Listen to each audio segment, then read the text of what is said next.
আজ আমি পাকা কলার বড়া বানাবো। তো দুটো কলা একটু বেশি পেকে গেছিলো, তাই ভাবলাম বড়া বানিয়ে নিই। তো আমি ছোট বড় মিলিয়ে আমি 4টে পাকা কলা নিয়েছি। এই বড়াটা খেতে বেশ ভালোই লাগে।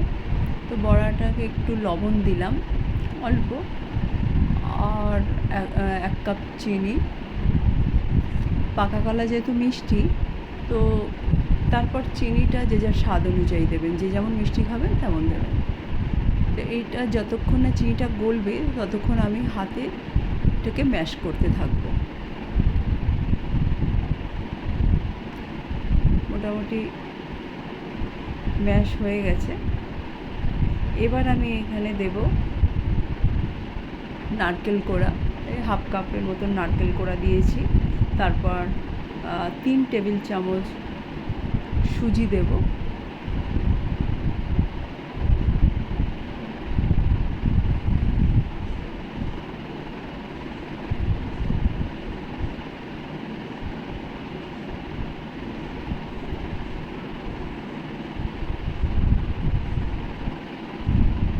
দিয়ে ভালো করে এটাকে মিশিয়ে নেব।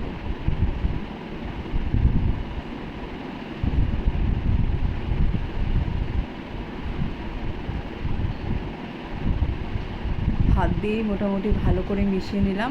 এমনভাবে মেশাতে হবে যাতে কলাগুলো যেন দানা পাকিয়ে না যায়, পুরো ম্যাশ হয়ে যায়। পরে আমি 1 কাপ মতন ময়দা দিয়েছি। কেউ এটাকে হাফ হাফ করে চালের গুঁড়ো 1/2 কাপ আর 1/2 কাপ ময়দা দিতে পারেন, তাহলে এটা আরও বেশি ক্রিস্পি হবে। পুরোটা হাতে ভালো করে মাখিয়ে নেব।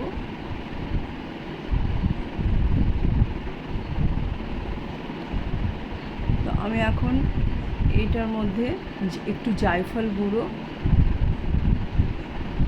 আর একটু ছোটো এলাচ গুঁড়ো দেব, এতে ফ্লেভারটা খুব ভালো আসে। তারপর এর ভেতরে আমি একটু মৌরি দেব। মৌরিটা অপশনাল, তো দিলে একটু ফ্লেভারটা ভালো আসে, টেস্টটা বেশ ভালোই লাগে দেখেছি।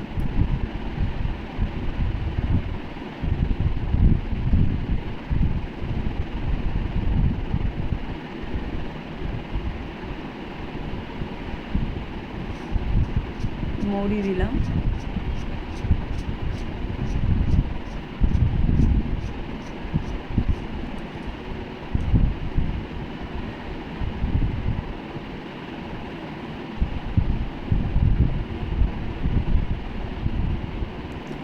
এবার আমি গ্যাসে কড়াই বসিয়ে আমি রিফাইন অয়েল দিয়ে তেলটা গরম করতে দিয়েছি। তেলটা গরম হয়ে গেছে।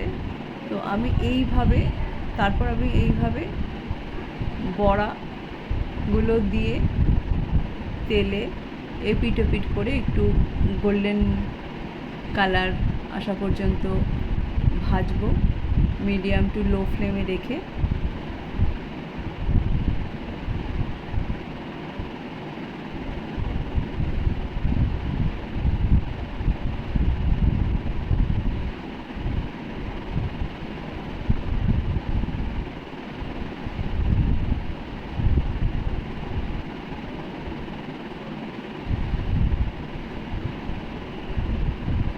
এপিট ওপিট করে একটু ভেজে নেব।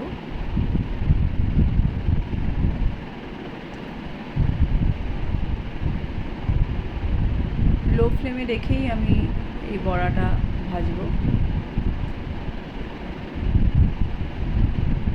এই হলো আজকের কলার বড়া।